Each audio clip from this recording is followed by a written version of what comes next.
You can use the search feature in BeyondSST to find specific groups of students.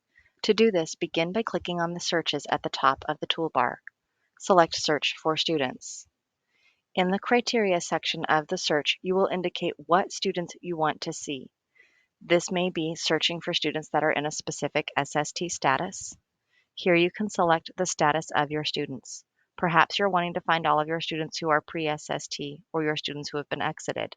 You might be looking for all of your students who are on a 504 or any stage of the 504 process.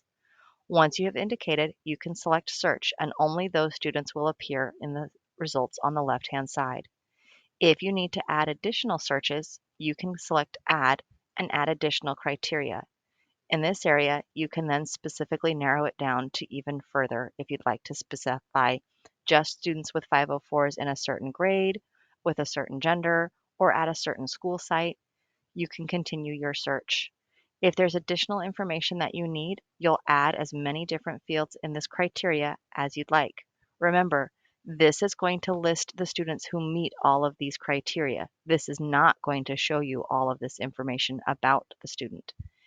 If you've added a field that you don't need, you can select the trash can icon and it will remove it, and then you can rerun your search so your results will only show the criteria that you have selected. The column options will allow you to identify what you would like to know about this student. Here you can indicate if you'd like to know their gender, their grade level, the student's race, if their SSID or SST ID is listed. You could include information such as their last name and their middle name, and then you can save those column options. The system will build a new report for you that will have all of that information here available. If this is a search that you feel you'll need to run on a regular basis, you can click the Save Search icon. Here you can title this and save your search. All of your saved searches will then appear down here where you can click this button and all of your filters are saved and you can begin the search right there.